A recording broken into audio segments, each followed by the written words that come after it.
Subscribe करें और देखें एक दिल दहला देने वाली हॉरर स्टोरी। बिना घबराए बेल आइकॉन प्रेस करना ना भूलें।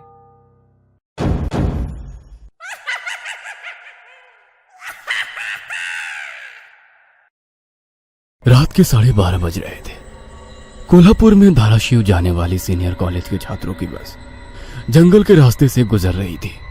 ट्रिप खत्म करके वे वापस धाराशिव आ रहे थे। दिन भर मौज मस्ती करने की वजह से सभी छात्र थक कर सो गए थे। दरवाजे की सीट के पास विकास सर और सुशील सर खर्राटे ले रहे थे। बस ड्राइवर विजय मामा भी नींद में बस चला रहे थे। उनके बगल वाली सीट पर प्यून पांडु मामा बैठे हुए थे कि तभी बस के सामने जंगली सुअरों का झुंड आया। विजय मामा ने बस जंगल में रोक दी। कुछ देर में जब रास्ता खाली हुआ तो बस फिर से चलने लगी। कुछ ही देर में विकास सर के पीछे ही दूसरी सीट पर बैठा श्याम नींद से जाग गया। श्याम की उम्र 21 साल थी। पढ़ाई में बहुत तेज था, लेकिन हमेशा अकेला रहने वाला। ना किसी से बनती थी, ना ही उसका कोई दोस्त था। वह दूसरी सीट पर अकेला बैठा हुआ था। सर, टॉयलेट जाना है। सर ने आधी आंखें खोलकर खिड़की से बाहर देखा। बस अभी भी जंगल में ही थी। थोड़ी देर बैठ जाओ, जब जंगल खत्म होगा तब मुझे उठा दो, मैं बस रोक दूंगा। वे बोले और फिर आंखें बंद कर सो गए। श्याम बस की खिड़की से बाहर देखने लगा और जंगल खत्म होने का इंतजार करने लगा।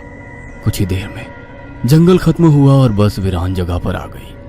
उसने विकास सर को जगा दिया और उन्होंने ड्राइवर से बस को रोकने के लिए कहा।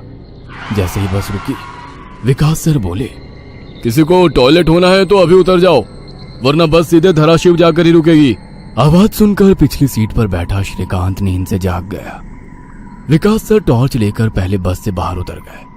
उनके पीछे पीछे श्याम और श्रीकांत भी उतरे और वो दोनों अलग अलग झाड़ी के पीछे टॉयलेट करने गए। श्याम टॉयलेट करके वापस आया, लेकिन श्रीकांत अभी भी नहीं आया था कि तभी श्रीकांत जोर से चिल्लाया।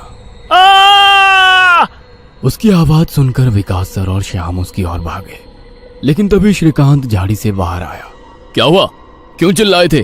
कुछ नहीं सर, चप्पल से होकर कांटा पैर में चुभा। उसकी आवाज सुनकर ड्राइवर और प्यून भी नीचे उतरे थे। वो सब बस में वापस चढ़ने ही वाले थे कि तभी एक बाइक बस के सामने आकर रुक गई।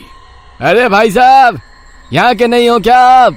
क्या आपको पता नहीं कि इस रास्ते पर लोगों को हमेशा चकवा लगता है? बाइक चलाने वाला बोला। चकवा नाम सुनकर विकास सर बोले, हाँ पता है, हम बस निकल ही रहे हैं। और वो सब बस में बैठ गए। सर, वो आदमी किस चकवे के बारे में बात कर रहा था? प्यून ने अगली सीट से ही मुड़कर विकास सर से पूछा। हिंदी में चकवा मतलब छलावा, छलावा मतलब भूत। कहते हैं जो लोग रात में सफर करते हुए मरते हैं, उनकी आत्मा छलावा बन जाती है। छलावा रात को सफर करते हुए यात्रियों को पकड़ लेता है और उन्हें अपने गंतव्य स्थल तक पहुंचने ही नहीं देता। वो बस उन्हें उसी जगह पर घुमाते रहता है। कितना भी भाग लो या फिर गाड़ी तेज भगाओ, आप उसी जगह पर आ पहुंच जाओगे जहां आपको छलावा ने पकड़ लिया था। या फिर वो लोग रास्ते से भटक जाएंगे और उस जगह पहुंच जाएंगे जहां पर छलावा उन्हें ले जाना चाहता है। विकास सर ने बताया। इसके बाद ड्राइवर बोला, और यात्री रात भर उसी जगह पर बार बार घूमते हैं। वो तब तक रास्ता भटकते हैं जब तक सूरज ना उगे। जैसे ही सूरज उगता है, उनकी ताकत कम हो जाती है। मेरे कुछ ड्राइवर दोस्त हैं, उनको भी छलावे ने पकड़ लिया था। कहते हैं छलावा बस उन्हीं यात्रियों को पकड़ता है जो थके हुए होते हैं, क्योंकि उन पर हावी होना बहुत आसान होता है ना। फिर तो छलावा बहुत ही खतरनाक है। प्यून घबराते हुए बोला। अरे कुछ खतरनाक नहीं है, ये सब अंधविश्वास है। ड्राइवर जब थक जाता है तो रात में उसे रास्ता समझना मुश्किल हो जाता है, इसलिए उसे भ्रम हो जाते हैं और वो रास्ता भटकता है। इसे ही अनपढ़ लोगों ने भूत यानी चकवा या छलावा का नाम दिया है। विकास सर बोले। ये सभी बातें श्याम और श्रीकांत सुन रहे थे। नहीं सर, छलावे होते हैं और कुछ छलावे तो जानलेवा भी होते हैं। मेरे दादाजी को छलावे ने इतना परेशान किया था कि मरते मरते बचे थे। रात को जितने भी एक्सीडेंट होते हैं, उनमें से कुछ ना कुछ एक्सीडेंट छलावे के कारण ही होते हैं। वो रात के बेरहम शिकार होते हैं। यात्रियों की थकान और डर ही उनकी ताकत होती है। शिकारियों की तरह ही वे यात्रियों को डराते हैं, भगाते हैं और उनकी जान लेकर उनका शिकार करते हैं। हमें बस इतना पता चलता है कि कार एक्सीडेंट में उनकी मौत हो गई है, लेकिन मौत का कारण छलावा ही होता है सर। श्याम ने डरावनी आवाज में कहा। सर, इस का कुछ मत सुनो, इसकी बुआ राइटर है, उन्हीं से सुनी होंगी ये बातें। और राइटर लोगों का तो काम ही होता है बातें बनाना, उसी से तो उनका घर चलता है। पिछली सीट पर बैठे श्रीकांत ने कहा। श्रीकांत, चुप हो जाओ और सो जाओ। उन्होंने डांटते हुए कहा और उसके बाद सभी लोगों ने आंखें बंद कर ली और सो गए। कुछ समय बीता।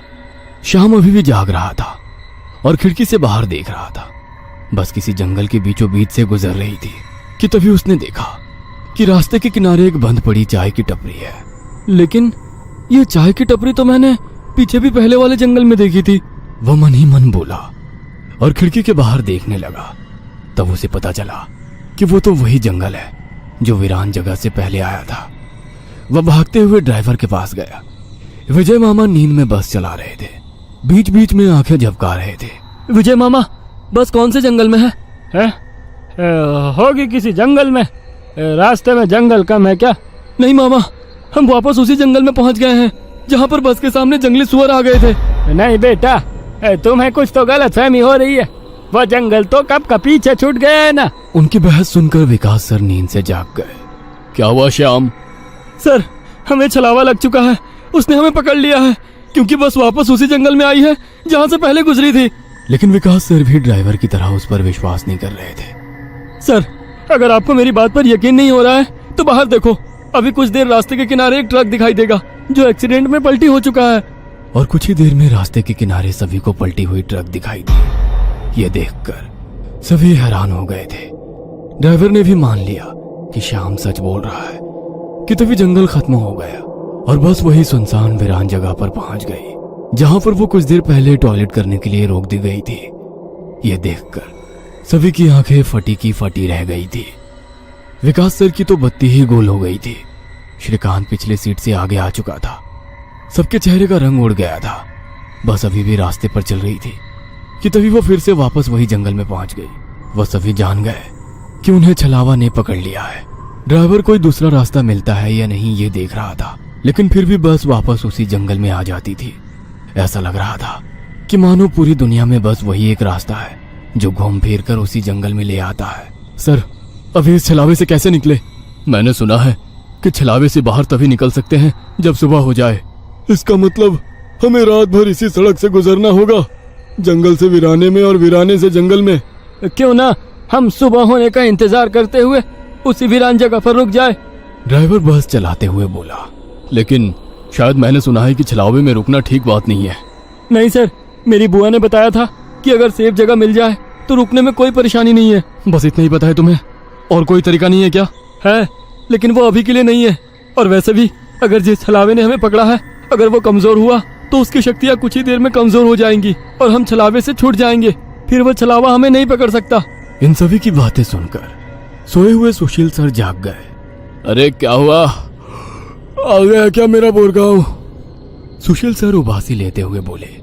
तभी सभी ने उन्हें घटी हुई घटना बता दी। यह सुनकर सुशील सर के तो मानो होश ही उड़ गए। लेकिन तभी ड्राइवर जोर से चिल्लाया, सर, आगे एक गांव आया है। यह सुनकर सभी लोग ड्राइवर की तरफ भागे। तब उन्हें रास्ते के किनारे एक बोर्ड दिखाई दिया जिस पर लिखा था, बोरगांव में आपका स्वागत है। यह देख सुशील सर जोर से चिल्लाए, ये तो मेरा गांव है, लेकिन हम यहाँ इतने जल्दी कैसे पहुंचे? हमें तो कोल्हापुर से निकले मुश्किल से 2 घंटे हो गए हैं और मेरा गांव कोल्हापुर से 6-7 घंटे की दूरी पर। ये आपका गांव नहीं है सर, छलावा है। आपके मुंह से बोरगांव का नाम सुनकर छलावा हमें बोरगांव दिखाकर गुमराह कर रहा है। लेकिन अच्छा हुआ बोरगांव आ गया। मुझे लगता है कि हमें यहाँ पर सुरक्षित जगह ढूंढकर छिप जाना चाहिए। और सुशील सर के घर से ज्यादा सुरक्षित किसका घर हो सकता है? लेकिन सर, छलावे में एक जगह पर रुकना खतरे से खाली नहीं है और छलावा खुद में ही खतरा है। वो खुद में सुरक्षित जगह कैसे रख सकता है? तुझे मेरे से ज्यादा पता है क्या? बचपन से मैं भूतों के बारे में सुनते और पढ़ते आया हूँ। तू तय रहा। विजय मामा, बस सुशील सर के घर की तरफ ले चलो। सुशील सर ने ड्राइवर को अपने घर का रास्ता दिखाया, लेकिन तभी उन्हें उनके गली में लोगों की भीड़ दिखाई दी। बस आगे नहीं जा सकती थी, इसलिए उन्होंने बस दूर ही खड़ी कर दी। भीड़ में खड़े लोग जोर जोर से रो रहे थे और भीड़ का रुख सुशील सर के घर की तरफ ही था। भीड़ के रोने की आवाज सुनकर वे सभी लोग डर गए। सुशील सर बस से उतरे और भीड़ में घुस गए। उनके पीछे पीछे सभी भीड़ में घुस गए। वह सभी भीड़ को चीरते हुए सुशील सर के घर के सामने जा पहुंचे और आगे का नजारा देख उनकी रूह कांप उठी, क्योंकि जमीन पर खून से लथपथ 4 लाशें पड़ी हुई थी और वो लाशें थी सुशील सर के बीवी बच्चे की और उनके माता पिता की, उन सभी की किसी धारदार हथियार से गला काटकर हत्या कर दी गई थी। खुद के परिवार की लाशें देखकर सुशील सर का दिल सहम गया और वो रो पड़े। ये क्या हो गया? किसने मारा उन्हें? उन्होंने रोते हुए एक आंख वाले बूढ़े आदमी से पूछा, आज तुम्हारे बीवी ने चाकू से तुम्हारे बच्चे का और तुम्हारे माता पिता का गला चीरकर उन्हें मार डाला और फिर खुद का गला काटकर खुदकुशी कर ली। क्या? लेकिन क्यों? उसने ऐसा क्यों किया? अरे तुमने ही उसे ऐसा करने पर मजबूर किया होगा, वरना वो तो बहुत ही समझदार और नेक दिल इंसान थी। क्या शादी के इतने सालों बाद भी मैंने उसे कभी रुलाया नहीं है और आप मुझ पर इल्जाम लगा रहे हैं? तुमने ही उसे ऐसा करने पर मजबूर किया है। ये लो चाकू और अपनी जान देकर अपने गुनाह का प्रायश्चित कर लो। वैसे भी तुम अकेले इस दुनिया में जीकर क्या करोगे? खुद की जान दे दो, वरना उनकी आत्मा को कभी शांति नहीं मिलेगी।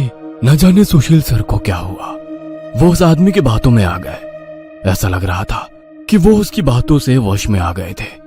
उन्होंने वो चाकू अपने हाथ में लिया और रोते हुए बोले, हाँ हाँ, मैं प्रायश्चित करूंगा, मैं अपनी जान दूंगा। वैसे पास खड़े ड्राइवर ने उन्हें रोका। अरे सर, ये आप क्या कर रहे हो? ये सब छलावा है, आपका परिवार नहीं है। आपका परिवार घर पर सुरक्षित है। तभी एक आंख वाला आदमी बोला, ए, तूने अगर एक लफ्ज भी आगे कहा तो तुम्हें पकड़कर गांव के बीचों बीच सूली पे चढ़वा देंगे। यह सुनकर ड्राइवर डर गया और चुप बैठ गया। सुशील सर ने जमीन पर बैठकर चाकू की धार अपने गले पर रखी। सर, ऐसा मत करिए, ये सब कुछ छलावा है, इसके चंगुल में मत फंसिए सर। लेकिन फिर भी सर होश में नहीं आ रहे थे, इसीलिए प्यून ने गुस्से में आकर उनको चांटा मारा। तब जाकर वो होश में आ गए और उन्होंने चाकू नीचे फेंक दिया। ये देख एक आंख वाला आदमी गुस्सा हो गया। भाइयों, इन लोगों को भीड़ से बाहर निकाल दो, इन्हें हम बाद में देखेंगे, पहले इस सुशील के बच्चे को पकड़ लो। ये सुनकर भीड़ में खड़े लोगों ने सभी को भीड़ से बाहर कर दिया। श्रीकांत, विकास सर, प्यून और ड्राइवर भीड़ के अंदर घुसने की कोशिश कर रहे थे, लेकिन अंदर घुस नहीं पा रहे थे। सुशील सर के हाथ पैर बांधकर उन्हें जमीन पर बिठाया गया। सुशील सर अपनी जान की भीख मांग रहे थे। मुझे कोई बचाओ, विकास सर, पांडु मामा, मुझे प्लीज बचाओ, मुझे बचाओ। वो चिल्ला रहे थे कि तभी एक आंख वाले आदमी ने चाकू से सुशील सर का गला काटा और उनका सर धड़ से अलग कर दिया। उसने उनका सर हाथ में पकड़ा और भीड़ के बाहर हवा में फेंक दिया। वो सीधे श्रीकांत और श्याम के सामने आ गिरा। वो दोनों चीखे। तब एक आंख वाला आदमी बोला, भाइयों, इन शहरी लोगों ने सुशील को बचाने की जरूरत की है, उन्हें भी पकड़कर उनका गला काट दो। वैसे भीड़ में खड़े लोग इन सब लोगों की तरफ मुड़े। वो गुस्से से इनकी तरफ देख रहे थे। तभी उन्हें बस के हॉर्न की आवाज आई। जल्दी से भागो, जल्दी करो। कुछ ही दूर बस में बैठे ड्राइवर मामा चिल्लाए। उनकी आवाज सुनते ही श्याम, श्रीकांत, विकास सर और प्यून बस की तरफ भागे। भीड़ उनका पीछा कर रही थी। ये सभी लोग जैसे तैसे बस में चढ़ गए। गांव वालों ने बस पर पथराव किया। बस के कांच टूटकर बच्चों के शरीर में उसके टुकड़े घुस गए, लेकिन उसमें से कोई भी नींद से जागा नहीं था, क्योंकि वो सब छलावे के प्रभाव से मोहित होकर सो गए थे। श्याम, विकास सर और श्रीकांत के शरीर में भी कांच के टुकड़े घुस गए थे। कुछ लोग बस के सामने खड़े होकर रोड से बस को तोड़ रहे थे कि तभी ड्राइवर ने उन पर बस चढ़ा दी और बस वहां से चल पड़ी। जैसे तैसे बस गांव से बाहर आ गई। हर कोई अपने शरीर से कांच के टुकड़े निकालने में लगा हुआ था। श्रीकांत अपने हाथ में घुसा कांच का टुकड़ा निकाल रहा था कि तभी प्यून वहां पर आया। भतीजे, रुक, मैं निकालता हूँ, वो बोला, क्योंकि श्रीकांत उनकी बहन का बेटा था। बस फिर से वापस जंगल में आ गई थी। न जाने कब वो छलावा उन्हें अपने गिरफ्त से छोड़ने वाला था। सुशील सर की अभी अभी मौत हो चुकी थी। हर कोई घबराया हुआ था। श्याम, अब बताओ हम क्या करें? अरे इसे क्या पूछना है, इसकी वजह से आज सुशील सर की जान चली गई है और हम सब मरते मरते बचे हैं। चुप हो जाओ। हमने उन्हें बचाने की कोशिश की, लेकिन वो खुद अपने भावना को रोक नहीं सके और इसीलिए मारे गए। इसमें मेरी कोई गलती नहीं है। श्याम सफाई देते हुए बोला, लेकिन अब हम क्या करें? हमें बस सुबह होने का इंतजार करना होगा। और बिना कहीं रुके बस चलाते रहना होगा। अरे लेकिन बस में इतना डीजल भी नहीं है कि सुबह होने तक चले। अगर बस का डीजल सुबह से पहले खत्म हो गया तो हम इस छलावे का शिकार हो जाएंगे। ये भी है, ये छलावा तो मेरे सोच से ज्यादा ताकतवर निकला। आज अमावस्या है, शायद ये अमावस छलावा है। बुआ कहती थी कि छलावे के बहुत से प्रकार हैं, जिससे सबसे खतरनाक अमावस छलावा होता है। ये सिर्फ और सिर्फ अमावस की रात शिकार करने के लिए बाहर निकलता है। इसे अकेले 2 या 3 लोगों की शिकार करना पसंद नहीं है। जहाँ पर यात्री बहुत सारी संख्या में होते हैं, बस उन्हीं पर यह छलावा हावी हो जाता है। वो सबसे पहले सबसे ज्यादा कमजोर और सफर में थके हुए इंसान को ढूंढता है, उन्हें डर दिखाता है, और जब उसकी डर से मौत हो जाती है तो उसके शरीर पर कब्जा करता है और बाकी यात्रियों के बीच में रहकर उन्हें गुमराह करता है। उन्हीं छलावे में बस घूमता रहता है और जब सभी यात्री थक जाते हैं तब उनका शिकार करता है। और मेरे हिसाब से हम जिस छलावे के चंगुल में फंसे हैं वो अमावस छलावा ही है, और वो भी हमारे बीच में ही है। श्याम डरावनी आवाज में बोला। यह सुनकर सभी के होश उड़ गए थे। वो सब तो ठीक है, लेकिन अब हम इस छलावे से बाहर कैसे निकले? ड्राइवर ने पूछा। इस पर श्याम ने कहा, अब केवल एक ही उपाय है, लेकिन इसमें खून बहने के चांसेस है। क्या है वो उपाय? छलावा अभी भी हमारे बीच किसी मृत शरीर पर कब्जा करके बैठा है। हमें उसे ढूंढना होगा और उसे मारना होगा, क्योंकि उसकी आत्मा मृत शरीर से ज्यादा मजबूती से चिपकी नहीं होती। जैसे ही हम उसको मारेंगे उसकी आत्मा मृत शरीर छोड़ देगी और फिर वो किसी मृत शरीर में घुस नहीं सकेगी, क्योंकि एक अमावस छलावा एक रात सिर्फ एक ही मृत शरीर पर कब्जा कर सकता है। लेकिन हम में से ये छलावा है कौन? वो पीछे सोए हुए स्टूडेंट के शरीर में नहीं है, क्योंकि वो होश में नहीं है। वो हम 5 में से एक है। क्या? लेकिन हम सब तो जिंदा हैं। नहीं, हम में से एक पहले ही मर चुका है। उसे छलावे ने मार डाला है और उसके शरीर पर कब्जा कर लिया है। कब्जे के बाद मृत शरीर बिल्कुल एक जिंदा आदमी लगता है, क्योंकि छलावा अपने ताकत से जिंदा इंसान की नकल करता है। लेकिन वो है कौन? वैसे श्याम गंभीर हो गया और उसने श्रीकांत की ओर देखा। बस अभी भी जंगल के रास्ते चल रही थी। ड्राइवर बस चलाते चलाते पीछे हो रही बातचीत सुन रहा था, क्योंकि उसे पता था कि अगर बस रुकी तो छलावा उसे निगल जाएगा। बस में सन्नाटा छाया हुआ था। हर कोई श्याम के मुंह से छलावे का नाम सुनना चाहता था कि तभी श्याम बोला, ये श्रीकांत ही छलावा है। ये क्या बकवास कर रहे हो तुम? होश में तो हो? माना कि तुम्हारी बुआ ने बहुत सारी भूतों की किताबें लिखी है, उसका मतलब ये तो नहीं कि तुम कुछ भी बोलोगे और हम सुनते रहेंगे। मेरा विश्वास करो, सब श्रीकांत ही छलावा है। जब ये वीरान जगह पर झाड़ी के पीछे गया था तब मैंने इसे किसी साए की ओर घूरते हुए देखा था। जब मैं देखने के लिए आगे बढ़ा तभी मेरी चप्पल में कांटा चुभने की वजह से मेरी चीख निकल गई और वो साया वहाँ से गायब हो गया। शायद तभी उसने श्रीकांत को पकड़ा होगा और उसके शरीर पर कब्जा किया होगा। चल जल्दी से इसे मार डालो, वरना ये भाग जाएगा। यह सुनकर सभी के होश उड़ गए, लेकिन उसकी बात में कुछ तो वजन था।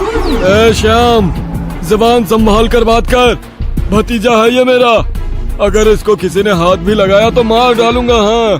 प्यून गुस्से में बोला, सर जी इस पांडु की मत सुनिए। मुझे भी लगता है कि यही छलावा है, क्योंकि हम सभी ने झाड़ी से आती श्याम की चीख सुनी थी। श्याम बिल्कुल सच कह रहा है। ड्राइवर बस चलाते हुए बोला, अरे शक की सुई तो इस श्याम पर भी है। यह भी तो झाड़ी के पीछे गया था और दिखाई नहीं दे रहा था। ऊपर से यह विकास हम दोनों की नजर से दूर था। शायद इसे ही छलावे ने बस के नीचे खींच लिया और वहीं मार डाला। तो ये दोनों क्यों नहीं हो सकते छलावा? प्यून ने कहा। अरे मैं जिंदा हूँ, मैं छलावा नहीं हो सकता। श्याम ने कहा। हाँ, और ये श्याम हमारी कब से मदद कर रहा है। ये छलावा होता तो हमारी मदद क्यों करता? अब बचे तुम तो ड्राइवर के बाजू में ही थे, इसलिए ये श्रीकांत ही छलावा है। विकास सर जोर से बोले, अरे सर इस पे उनको छोड़ो, अब सीट के नीचे से रॉड निकालो और उस छलावे का सर फोड़कर मार डालो। ड्राइवर बस चलाते हुए बोला। यह सुनकर श्रीकांत डर के मारे प्यून के पीछे छिप गया। विकास सर ने सीट के नीचे से लोहे की रॉड निकाली। प्यून ने उन्हें रोकने की कोशिश की, लेकिन विकास सर ने उन्हें धक्का मारा और रॉड श्रीकांत के सर पर मारी, लेकिन श्रीकांत वहां से हट गया और नीचे गिर गया।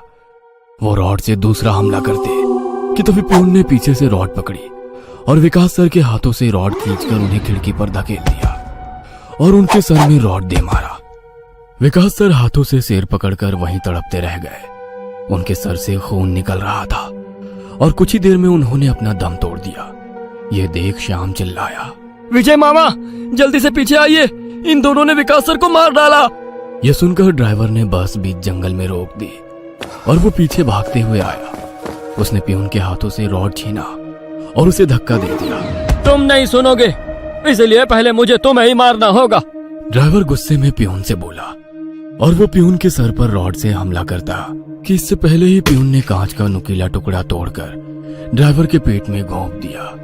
ड्राइवर जोर से चिल्लाया और नीचे गिर गया कि तभी बस के बाहर से भीड़ की आवाज सुनाई देने लगी। रास्ते के बीचों बीच बस लगाई है इन्होंने। कोई तेजी से चलती गाड़ी इस बस से टकराई तो क्या होगा? बाहर निकालो इन लोगों को और सजा दो इन्हें, सजा दो। बस के बाहर से आवाज आई और बस पे पथराव होने लगा। पियून आगे की तरफ भागते हुए गया तो देखा कि 5-6 लोग बस पर पथराव कर रहे हैं। लोग गुस्से से चिल्लाने लगे, बाहर निकलो बुज़दिलों, अंदर क्यों छुप कर बैठे हो? अरे क्या हुआ भाइयों, आप ऐसा क्यों कह रहे हो? पियून चीख चीख कर उनसे पूछ रहा था, लेकिन कोई भी उसकी तरफ ध्यान नहीं दे रहा था। तभी श्याम श्रीकांत से बोला, ये लोग सिर्फ छलावा है, हम जंगल में रुके हुए हैं, इसलिए हम मुसीबत में पड़ चुके हैं। विकास सर और ड्राइवर दोनों मर चुके हैं, फिर भी हम छलावे से बाहर नहीं निकले। इसका मतलब छलावा अभी भी हमारे बीच में है और वो छलावा तुम्हारा मामा है। ये सुनकर श्रीकांत की आंखें फटी की फटी रह गईं। नहीं नहीं, ऐसा नहीं हो सकता। अरे ऐसा ही है श्रीकांत, तुमने देखा कि किस तरह से तुम्हारे मामा ने विकास सर और ड्राइवर की जान ली। वो उन्हें सिर्फ घायल भी तो कर सकता था, लेकिन नहीं, उसने उनकी जान ली। अब तो अपने मामा प्रेम से बाहर आओ श्रीकांत और देखो उस आदमी को, वो तुम्हारा मामा नहीं छलावा है। यह सुनकर श्रीकांत सोच में पड़ गया। श्रीकांत, लोग अभी बस के कांच तोड़कर अंदर आ जाएंगे और हमारी जान ले लेंगे। इससे पहले हमें यहाँ से निकलना होगा। मैं बस को यहाँ से निकालता हूँ और तुम इस छलावे को पीछे बुलाकर इस कांच के टुकड़े से घोंप दो। छलावा मर जाएगा और हमारी जान बच जाएगी। श्याम बोला और ड्राइविंग सीट की तरफ निकल पड़ा। लेकिन तुम्हें ड्राइविंग आती है क्या? अरे मेरे मामा की ट्रैवल एजेंसी है, इसलिए मैं बस पहले ही चलाना जानता हूँ, उसने कहा और ड्राइविंग सीट पर जा बैठा। उसने बस चालू की और बस चलाने लगा। पियून पीछे श्रीकांत के पास जा पहुंचा। श्याम बहुत ही मन लगाकर बस को भगा रहा था कि तभी उसे पियून की चीख सुनाई दी। उसने मिरर में देखा तो पियून गले में हाथ लगा के नीचे गिर गया। श्रीकांत के हाथ में खून से सना कांच का टुकड़ा था। उसने अपने ही मामा को गला काट कर मार डाला था। श्रीकांत श्याम के पास आया।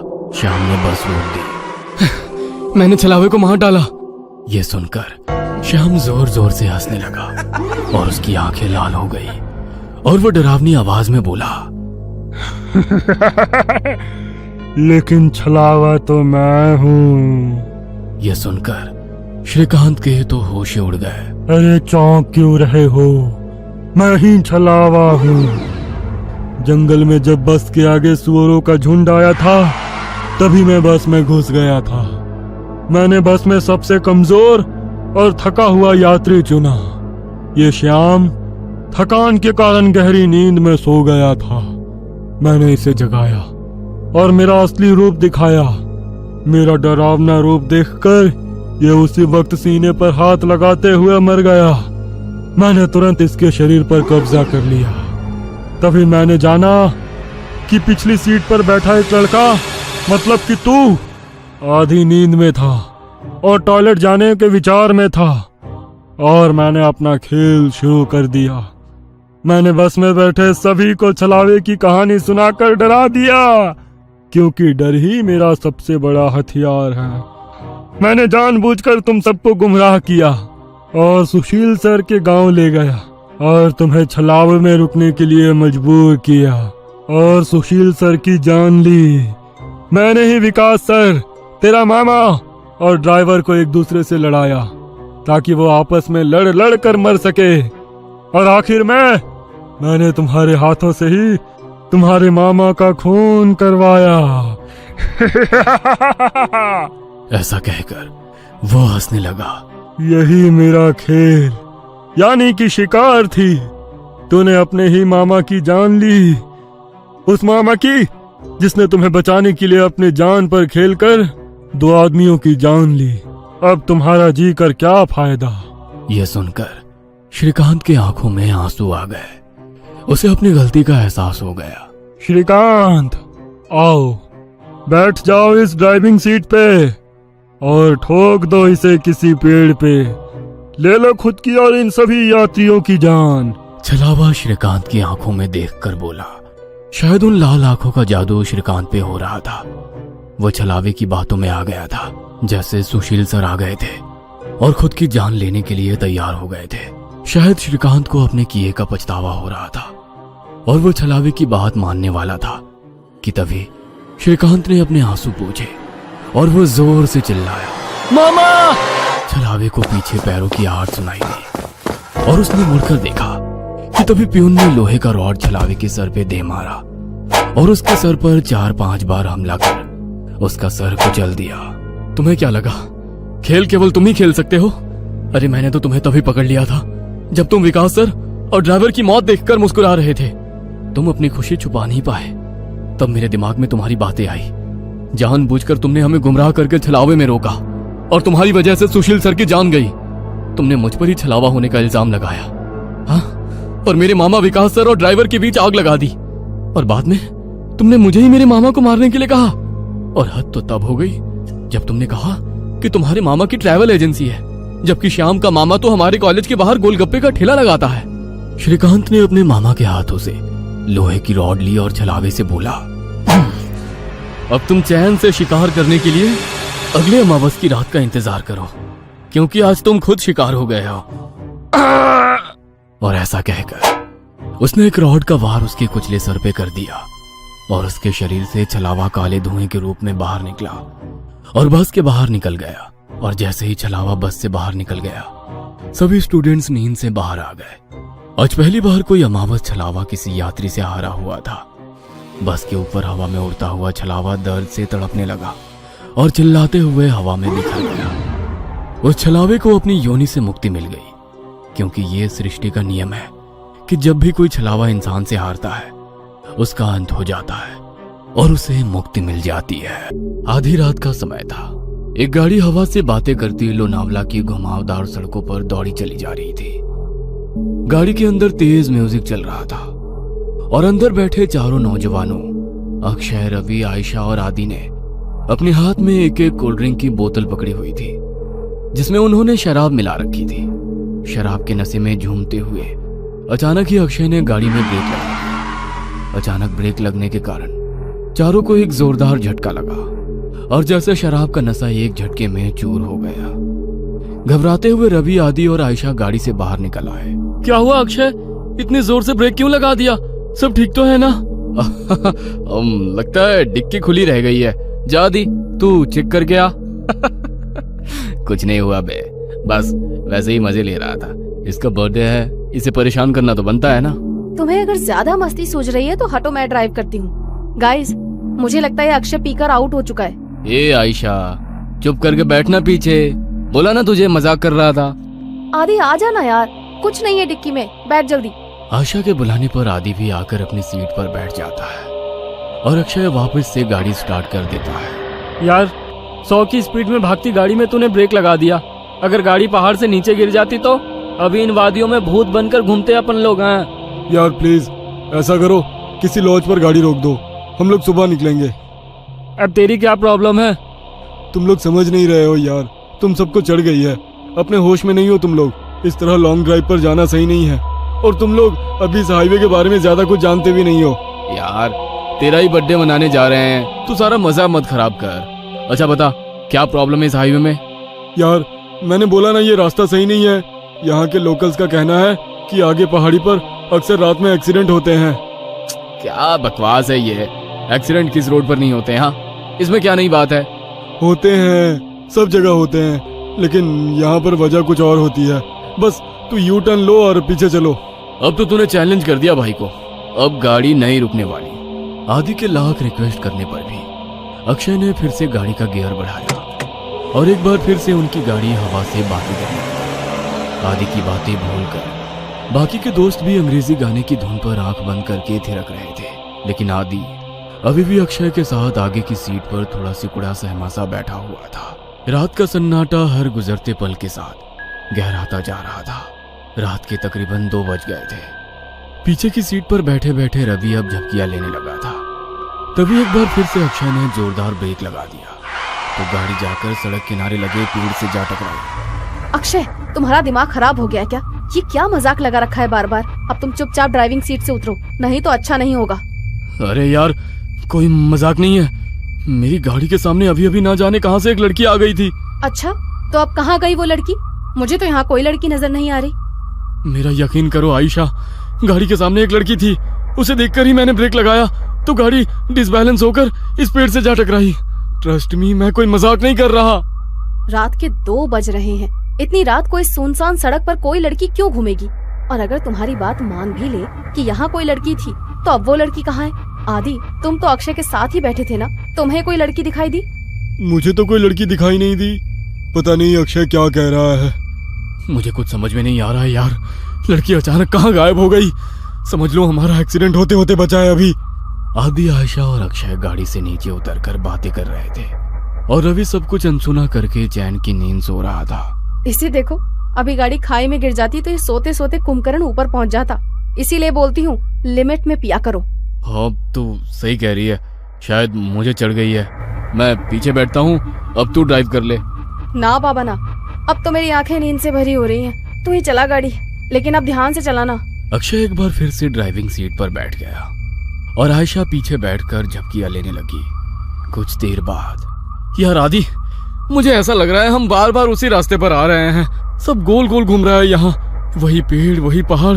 मुझे सच में चढ़ गई है क्या यार? तू एक बार लोकेशन चेक करना। भाई, पहाड़ एक जैसे ही होते हैं, इसमें क्या अलग होगा? आदि अपना मोबाइल निकालता है, लेकिन मोबाइल में कोई नेटवर्क ही नहीं आ रहा था। यार, मेरे फोन में नेटवर्क ही नहीं है। तभी अक्षय को गाड़ी की लाइट्स में सामने एक आदिवासी पहनावे वाली लड़की दिखाई देती है। लगता है मुझे फिर से वहम हो रहा है। अगर अब मैंने ब्रेक लगाया तो ये सब मिलकर मुझे ही पहाड़ से नीचे फेंक देंगे। अक्षय लड़की की ओर गाड़ी बढ़ाने लगता है। अरे, तुझे दिखाई नहीं दे रहा? सामने कोई लड़की है, उसे गाड़ी से उड़ा ही देगा क्या? आदि की बात सुनकर अक्षय लड़की से कुछ दूरी पर ही गाड़ी रोक देता है। अक्षय, अचानक ये लड़की कहाँ से आ टपकी? चुपचाप गाड़ी आगे बढ़ा। मुझे कुछ ठीक नहीं लग रहा है। बाहर मत निकलना। अरे यार, बहुत घबराई हुई लग रही है और रात भी हो रही है। देखने तो देख क्या बात है। मैं बोल रहा हूँ ना, ये रास्ता सही नहीं है यार। यहाँ पर अक्सर लोगों को छलावा लग जाता है। तो फिर शुरू हो गया। तभी वो लड़की दौड़ते हुए उनकी गाड़ी के पास आ जाती है। मुझे भूलनपुर तक छोड़ दो साहब, आपकी बड़ी मेहरबानी होगी। क्या बात है, डरी हुई क्यों लग रही हो? साहब, वो लोग मेरे पीछे लगे हैं। आप बस जल्दी से यहाँ से चलो, नहीं तो कुछ भी हो सकता है। लड़की की बात सुनकर अक्षय गाड़ी का दरवाजा खोल देता है और लड़की आकर आयशा के बगल में बैठ जाती है। आपका बहुत बहुत शुक्रिया साहब, आज तो मैं बाल बाल बची हूँ। आपको पता नहीं है साहब, इतनी रात गए इधर निकलना सही नहीं है। यहाँ रात गए अपने शिकार की तलाश में छलावा घूमता है। कहते हैं जिसके ऊपर छलावा की नजर पड़ जाए फिर वो नजर बांध देता है। उसके बाद आप वही देखोगे जो वो आपको दिखाएगा। लेकिन तुम भाग क्यों रही थी? कौन था तुम्हारे पीछे? साहब, मैं छलावा के पकड़ में आ गई थी। बड़ी मुश्किल से अपनी जान बचाकर भागी हूँ। लड़की अभी अपनी कहानी सुना ही रही थी कि सामने से कुछ लोग मशाल लेकर सड़क के बीचों बीच खड़े हो जाते हैं। अरे, ये लोग ऐसे सड़क घेर कर क्यों खड़े हो गए हैं? कौन है ये लोग? ओ शिट, हॉर्न बजा जल्दी। इन लोगों पर हॉर्न का कोई असर नहीं पड़ रहा यार। एक टक घुरे जा रहे हैं और अपनी जगह से टस से मस तक नहीं हो रहे हैं। मुझे तो बहुत गुस्से में लग रहे हैं। क्या करूं? पतली सी सड़क है, अगर ये सामने से नहीं हटे तो गाड़ी रोकनी पड़ेगी। गाड़ी रोकते ही कहीं इन्होंने हम पर हमला कर दिया तो? साहब, ये आदमी नहीं है, आप बस गाड़ी मत रोकना। अगर इन्होंने हमें पकड़ लिया तो अच्छा नहीं होगा, हम में से कोई नहीं बचेगा। क्या मतलब है तुम्हारा? मैं उन पर गाड़ी चढ़ा दूं? नहीं नहीं, ये मुझसे नहीं हो पाएगा। अक्षय की गाड़ी धीरे धीरे उस भीड़ के नजदीक पहुंच रही थी। भीड़ में खड़े लोगों के हाथों में जलती हुई मशाल और लाठी डंडे दिखाई पड़ रहे थे। इसके साथ ही उनके चेहरे पर गुस्सा भी साफ साफ देखा जा सकता था। जैसे ही गाड़ी उस भीड़ के नजदीक पहुंचने को हुई, अचानक ही अक्षय को दाईं ओर एक मोड़ दिखाई दिया और उसने गाड़ी उधर ही घुमा दी। अब गाड़ी उस सुनसान रास्ते पर दौड़ती चली जा रही थी। अचानक ही आयशा की नींद टूट जाती है। अरे यार, ये लड़की कौन है और ये कहाँ आ गए हम लोग? यार आयशा, हम अपनी आंखों से छलावा देखकर आ रहे हैं। बस लास्ट मोमेंट पर अक्षय ने इस रोड पर गाड़ी घुमा ली, नहीं तो पता नहीं आज क्या होता। मुझे तो अभी तक सोच सोच कर ही घबराहट हो रही है। ये सब हमारे साथ क्या हो रहा है, मुझे कुछ समझ नहीं आ रहा। हम लोग अभी एग्जैक्टली है कहाँ, कुछ पता है? आशा के इतना कहते ही अक्षय को सड़क पर एक बोर्ड दिखाई देता है। ये देख, सामने बोर्ड पर लिखा है लोनावला 60 किलोमीटर। लो, हम तो बस 1 घंटे में लोनावला पहुंचने वाले हैं। लेकिन लोनावला पहुंचने में तो 8 घंटे लगते हैं ना। इतनी जल्दी हम लोग लोनावला कैसे पहुंच सकते हैं? आखिर ये कौन सा रोड है जो इतनी जल्दी वहाँ पहुंचा रहा है? वेट वेट वेट, मुझे ऐसा क्यों लग रहा है कि हमारी ये ट्रिप कुछ अनयूजुअल सी हो गई है। रवि सोए ही जा रहा है, इतना कुछ हो गया लेकिन इसकी नींद ही नहीं खुल रही है। आधी रात को तुम्हें ये लड़की मिल जाती है, फिर ये पता नहीं कौन सा नया रास्ता मिल जाता है, और अब तुम कह रहे हो लोनावला बस 60 किलोमीटर बचा है। आई कांट बिलीव इट, कुछ तो गड़बड़ हो रही है हमारे साथ। क्या यार आयशा, तू तो मजे से नींद में झपकियां ले रही थी ना। अगर तूने वो मशाल और हथियार वाले लोग देखे होते तो तुझे भी यकीन हो जाता। अक्षय ने जो उस मोमेंट पर किया वो सही किया, कुछ अनयूजुअल नहीं है। मैं अक्षय को गलत नहीं बता रही हूँ, लेकिन मुझे यकीन नहीं है कि ये रास्ता सही है। आयशा, आदि और अक्षय के बीच बहस चल रही थी कि उन्हें सड़क के किनारे एक ढाबा दिखाई देता है। चलो इस ढाबे पर उतरकर पता करते हैं कि ये रास्ता कहाँ जाता है। नहीं नहीं साहब, मैं गाड़ी से नीचे नहीं उतरूंगी, आप लोग जाइए, मैं यहीं ठीक हूँ। मुझे बहुत डर लग रहा है। मुझे भी लगता है कि हमें यहाँ पर नहीं उतरना चाहिए। जहाँ तक मुझे पता है इस पहाड़ी रास्ते पर कोई ढाबा नहीं है, फिर ये ढाबा अचानक कहाँ से आ गया? अरे यार चलो ना, तुम लोग हर काम बिगाड़ते क्यों रहते हो? कुछ खाने को मिल जाए तो ले लेंगे, फ्रेश भी हो लेंगे। ये रवि तो उठ ही नहीं रहा है, इसके लिए भी कुछ पैक करा लेंगे। आदि और अक्षय के कई बार समझाने पर भी आयशा और वो लड़की गाड़ी से उतरने के लिए तैयार नहीं हुई, इसलिए वो दोनों ही ढाबे के अंदर पहुंच जाते हैं। वहां पहुंचकर अक्षय सिगरेट सुलगा लेता है। आदि, सिगरेट पिएगा? दूर रख इसे, पहले ही शराब पी रखी है, ऊपर से ये सिगरेट। पागल मत बन अक्षय, तुझे गाड़ी भी चलानी है। अरे वो तो कब की उतर गई भाई। कोई है? अरे भाई कुछ मिलेगा खाने के लिए? अक्षय के कहीं बाहर आवाज लगाने पर एक रहस्यमयी सा दिखने वाला आदमी अंदर से बाहर आता है। कुछ खाने के लिए है? अक्षय की बात सुनकर वो आदमी एक प्लेट में दाल चावल निकालकर उसकी ओर बढ़ा देता है। छी, ये कैसा खाना है? इसमें तो कीड़े रेंग रहे हैं। खाओ चुपचाप, हम भी कई दिनों से भूखे हैं। अब तुम आ गए हो, अब हमारी भूख भी मिट जाएगी। उस आदमी की रहस्यमयी बातें सुनकर अक्षय बहुत घबरा जाता है। अक्षय उस आदमी को धक्का देकर वहां से भागते हुए गाड़ी की तरफ आ जाता है। आदि चल यहाँ से, ये आदमी मुझे कुछ ठीक नहीं लग रहा है, यहाँ रुकना सही नहीं है। कहाँ तक भागोगे? वो तुम तक पहुंच चुका है, छल चुका है तुम्हें। अब तुम में से कोई नहीं बचेगा। इतना कहकर वो आदमी वहां से गायब हो जाता है। अक्षय और आदि हाँफते हुए वापस गाड़ी में आकर बैठ जाते हैं। गाड़ी में बैठ आदि, हम अभी भी छलावे में हैं, और उस आदमी ने अभी अभी हमसे कहा कि वो हम तक पहुंचकर हमें छल चुका है। इसका मतलब कहीं ये तो नहीं कि छलावा हम में से ही कोई एक हो? अबे क्या बकवास कर रहा है, क्या नई कहानियां बना रहा है अब तू? अरे तू तो पूरे रास्ते सो रहा था ना, तुझे नहीं पता हमारे साथ क्या क्या हुआ है। तू चुप रह, ये ढाबा भी एक छलावा ही था। कुछ समझ नहीं आ रहा है क्या सच है क्या भ्रम। 1 मिनट रवि, इतनी बार गाड़ी रुकी, इतना शोरगुल हुआ, तेरी नींद कैसे नहीं टूटी? तू रवि ही है ना? कहीं ऐसा तो नहीं कि यही छलावा हो? सोचो गाइस, पूरे रास्ते इसने हमसे कोई बात नहीं की है। ए, तुम लोग पागल हो गए हो क्या? हाँ, मुझे तो लगता है ये लड़की ही छलावा है। आधी रात को सड़कों पर लड़कियां नहीं प्रेत घूमती हैं। मेरी मानो तो इसे पहाड़ से नीचे धकेलकर छुटकारा पाओ इससे, देखना उसके बाद सब सही हो जाएगा। पागल मत बनो, मैं एक इनोसेंट लड़की को ऐसे कुछ भी करने नहीं दूंगा। मुझे तो लगता है साहब ये आदि सर ही छलावा है, यही हमें ढाबे में ले जाने के लिए पीछे पड़े थे। ये सब इनकी ही चाल है। अरे बस करो तुम सब के सब, ये क्या तमाशा शुरू कर दिया? तुम चुप करो अब, मैं अभी मरना नहीं चाहती। सबसे पहले तो मैं इस लड़की का काम तमाम करूंगी। मुझे भी लगता है कि ये लड़की ही गड़बड़ है। आशा अपने बगल में बैठी उस आदिवासी लड़की का गला दबाने लगती है। आशा को उस लड़की का गला दबाते देखकर अक्षय गाड़ी रोक देता है और उसे बचाने की कोशिश करने लगता है। इस लड़की के लिए मैं अपने दोस्तों की जान खतरे में नहीं पड़ने दूंगा। तभी रवि गाड़ी में रखी लोहे की रॉड उठाकर उस लड़की के सर पे दे मारता है। ये क्या कर दिया तूने? बस खत्म हो गई प्रॉब्लम। इसकी बॉडी को गाड़ी से बाहर फेंको और आगे बढ़ो। लड़की को मारने के बाद वे लोग उसकी बॉडी को गाड़ी से नीचे उतार रहे होते हैं कि तभी दूसरी ओर से कुछ गांव वाले मशाल लेकर उनकी ओर दौड़ते दिखाई पड़ते हैं। ये तो वही लोग हैं ना जिसे ये लड़की छलावा बोल रही थी। इसका मतलब छलावा अभी भी हमारे आसपास ही है। जल्दी चलो यहाँ से।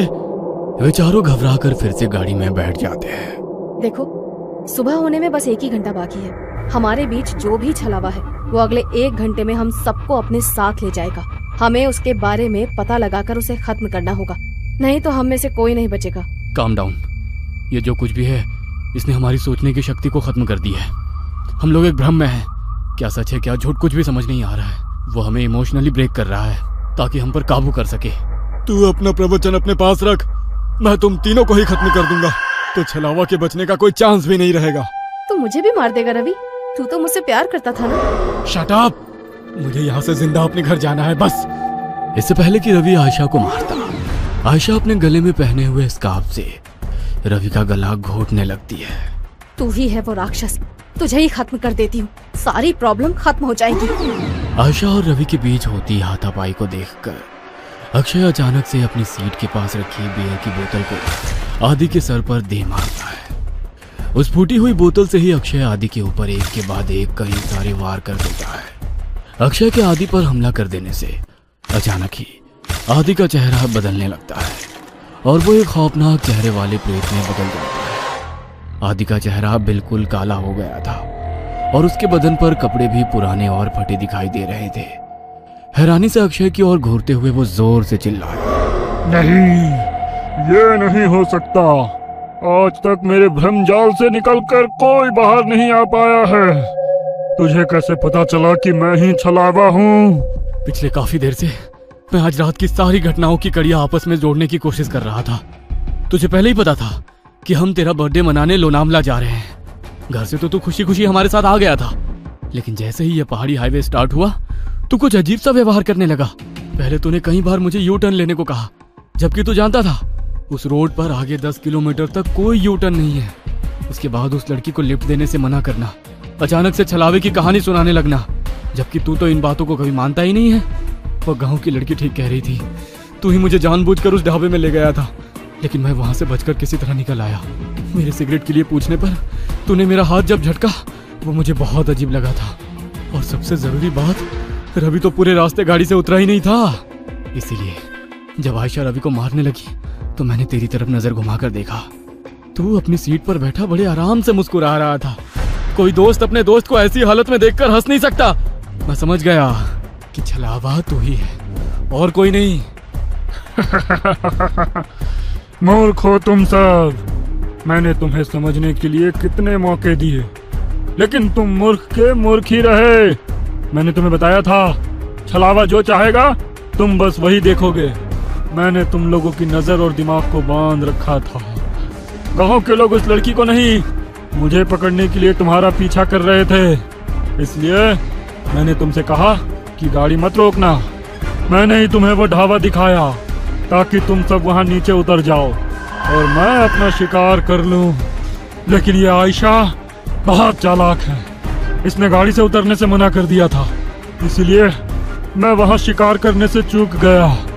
बस कुछ देर की बात और थी, इस रवि के मरते ही तुम दोनों एक दूसरे की जान के दुश्मन बन जाते और एक दूसरे को मार डालते और मेरी जीत हो जाती। अगर ये आदि नहीं है तो हमारा आदि कहाँ है? तुम्हारा आदि तो उसी जगह मेरा शिकार बन गया था, जब पहली बार तुम सब गाड़ी से उतरकर इस अक्षय से झगड़ा कर रहे थे और वो गाड़ी की डिक्की चेक कर रहा था। अक्षय, मार इसको, छोड़ना मत। उसने हमारे आदि को मार डाला, मैं इसे नहीं छोड़ूंगी। सुबह के 4 बज चुके हैं, अब तुम लोग मेरा कुछ नहीं बिगाड़ सकते। इतना कहकर वो छलावा वहां से गायब हो जाता है।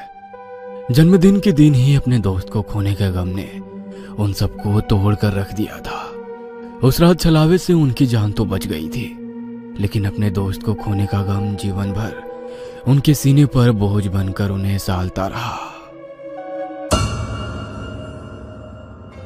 ये कहानी आपको अच्छी लगी हो तो हमें सब्सक्राइब करें, हमारा इंस्टाग्राम और फेसबुक पेज जरूर फॉलो करें। और हाँ दोस्तों, सब्सक्राइब करना भूलना मत।